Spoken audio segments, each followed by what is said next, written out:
Ini sebuah berita mengejutkan karena ada dua informasi yang sangat berbeda. Informasi dari pihak kepolisian dan informasi dari Front Pembela Islam.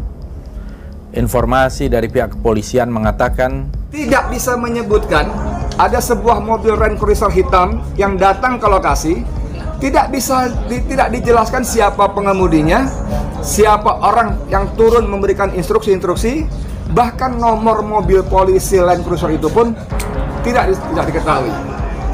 Kepercayaan diri dari mereka sendiri yang mungkin merasa di-backingi dan dilindungi oleh instansi-instansi yang mereka ikuti, entah itu Pamswakarsa atau sistemnya nggak melindungi mereka ya? Iya, nggak. Gawat, sudah terungkap perwira di mobil Land Cruiser di Tol Cikampek adalah Fadil Imran dan Dudu Abdurrahman. Simak berita ini sampai selesai dan tetaplah bersama kami di Aktual TV, tajam dan terpercaya. Ini kerja-kerja yang sungguh-sungguh sangat memprihatinkan kalau tidak membuat ngarah publik gitu ya. Dan ternyata justru ini dari Tempo,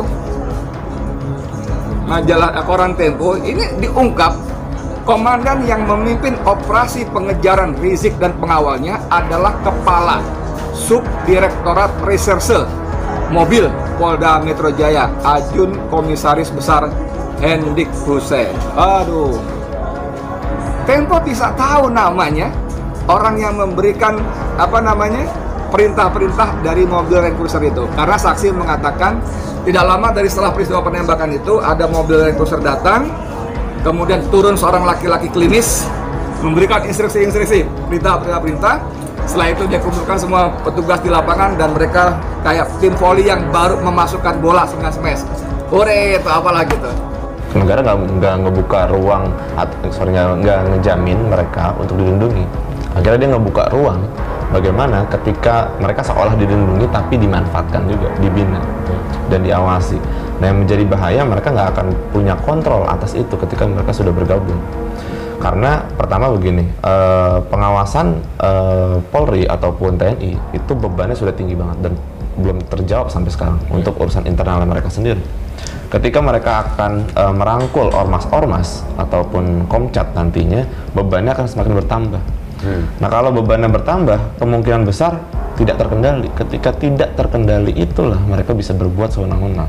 Ketika berbuat sewenang-wenang, mereka merasa percaya diri karena mereka terlegitimasi sama Perpol ataupun Undang-Undang PSDN misalkan yang melindungi mereka, sehingga mereka mampu bergerak seolah-olah menjadi penegak hukum ataupun menjaga pertahanan. bagaimanapun peristiwa apapun, apalagi dalam sebuah peristiwa yang tidak ada kaitannya dengan terorisme, tidak ada kaitannya dengan separatisme, tidak boleh ada darah yang tumpah. Karena konstitusi kita mengatakan melindungi segenap tumpah darah Indonesia. Habib Rizik dan para pengikutnya adalah warga negara Indonesia, warga yang terhormat. Saya kira di sini bisa diselidiki, bisa terjadi abuse of power, kesewenang-wenangan melebihi dari apa yang dilakukan. Karena senjata itu ada aturannya, bagaimana menembak dan seterusnya.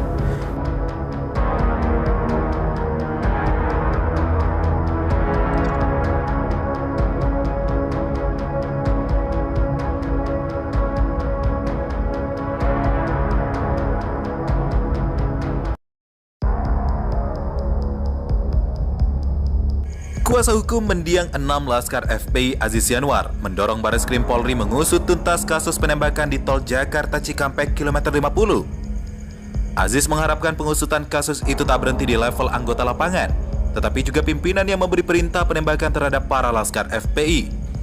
Dia menyindir orang-orang misterius di Toyota Land Cruiser dalam peristiwa yang memang tertulis dalam laporan Komnas HAM. Silakan dilihat siapa mereka yang keji seperti itu dan sosok komandan di Land Cruiser hitam, kata Aziz Yanuar. Komnas HAM sebelumnya menulis laporan terkait dugaan pembunuhan di luar proses hukum atau unlawful killing dalam peristiwa bentrok FPI dan polisi. Polisi sempat berkilah menembak karena membela diri atau overmatch, namun Kabareskrim Komjen Agus Andrianto mengatakan 3 anggota Polda Metro Jaya yang terlibat dalam bentrok dengan 6 laskar FPI itu berpotensi menjadi tersangka. Ketiganya juga saat ini sudah menjadi terlapor dalam kasus itu dan dibebas tugaskan. Serangan teror ke Mabes Polri atau 150 meter dari ruang kerja Kapolri, Jenderal Listio Sigit Prabowo adalah show of force-nya bos teroris untuk menunjukkan bahwa ada fenomena baru dalam aksi teror yang akan mereka mainkan ke depan. Untuk itu, Indonesia Police Watch berharap Polri mencermati fenomena ini. IPW melihat dalam fenomena ini, bos teroris ingin menunjukkan dua hal kepada publik. Pertama, kelompok teroris kini punya pasukan khusus, pasukan Inong Bale. Sama seperti saat pasukan GAM disisir habis oleh Polri dan TNI di era konflik Aceh, mereka mengedepankan pasukan perempuan atau Inong Bale, kata Ketua Presidium IPW, Neta Espani melalui keterangan tertulis. Menurut Neta, kelompok teroris sepertinya meniru apa yang dilakukan gerakan Aceh Merdeka.